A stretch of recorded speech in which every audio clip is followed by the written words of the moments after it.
Hello everyone, welcome back. It is Season again coming at you with another video, and today we're going to be talking about the H2M mod. So this has been a huge controversy over the last week or so. It has been one of the most hyped releases that led into a bunch of controversy that led into the eventual release of the mod without the approval of Activision. So we're going to be talking about all of that today. Before we do get into the video, please drop a like and subscribe if you're new, really helps me out a ton, and now let's get into the video. So if you haven't heard of H2M, it is a mod for Call of Duty Modern Warfare Remastered. It is basically taking elements of Modern Warfare Remastered, Modern Warfare 2 Remastered campaign, especially the assets and all, and kind of making it into one giant MW2 Remastered mod, because we've never gotten a full remaster of Modern Warfare 2. Now, this was getting a ton of hype a couple of weeks ago, about a week or two before release. Everyone was excited for it, the release date was set, and we are all ready to download it. All of the content creators that H2M chose were uploading videos, including guys like FaZe Jev, and I was really excited to see him make videos on it. So about 2 days before it was set to drop, I decided I was going to buy Modern Warfare Remastered on Steam. And a bit of interesting timing, but it was 50% off. They're still charging $40 for a 6-year-old, 7-year-old game, but they decided to make it half price, so for $20 essentially, you could play this free-to-play mod that these developers released. And I was so excited to play it. I bought the game on Steam, I was ready to play it, excited for it to release, and I was just kind of counting down the time until it released. But about 24 hours before H2M was set to release, we got a tweet from the official H2M account saying that they received a cease and desist from Activision and that they were going to be complying with it, so H2M was effectively dead in the water, which was really unfortunate. And this obviously pissed a lot of people off, myself included, because we were really looking forward to this, and it was a great way to play MW2, MWR, whatever it was going to be, for completely free from the developers. All we had to do was pay that $20 on Steam and we could play it.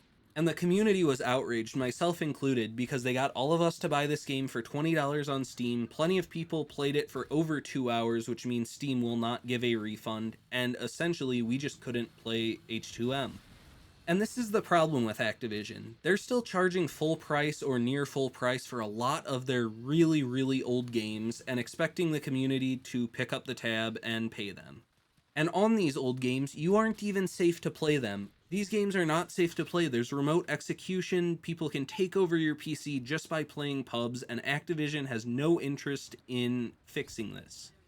But when a group of modders come together and say, we're going to do something good for the community, give them something fun to play, Activision comes in and shuts it down, and I get it, they have the legitimate legal right to do it. I'm not accusing Activision of going beyond their legal right, but it's incredibly infuriating as a player to have something so exciting on a game that Activision does not care about anymore about to come out, and then they just strike it down.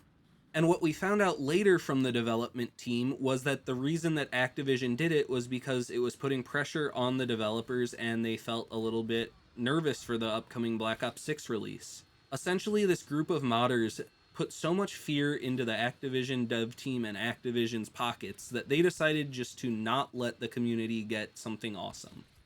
And as these things go, people leaked versions and it got really messy. There are like 15,000 different discords. Some are accusing others of including viruses, so if you did download it, be careful, make sure you got it from a reputable discord. And there are download copies floating around all over the place if you are interested in playing. Ultimately, it did get out, and I have really been enjoying it. Obviously, it's the gameplay for this video. I'm really loving it. It's a lot of fun. And it builds off the MWR engine, but it has those iconic MW2 guns and things like that, maps, and it's just a lot of fun to play. And it just makes me sit there and say, how good could this have been if the developers were able to mod this to their heart's content without Activision shutting it down? And one reason you're not seeing a lot of these big content creators coming out against Activision saying how scummy this is of them to shut this down on the community is because they want to get their COD Next invite. Activision provides them with all kinds of things so that it will keep them quiet so Activision can line their pockets, charge people for overpriced microtransactions within their game, and a lot of the microtransactions are almost as expensive as the game itself. or they're at least half the price of a new copy of the game, and it's just ridiculous. So in the end, the mod did get out, and it has been a lot of fun to play. I highly recommend you trying it if you can find a safe download. I'm really going to be enjoying it through the rest of the off season and probably into Black Ops 6, so if you are enjoying the gameplay, definitely let me know in the comments. But that's all I have to say for this video. If you did enjoy it, please drop a like, subscribe if you're new. My Twitter will be linked in the description, and I will see you soon with another video. Bye.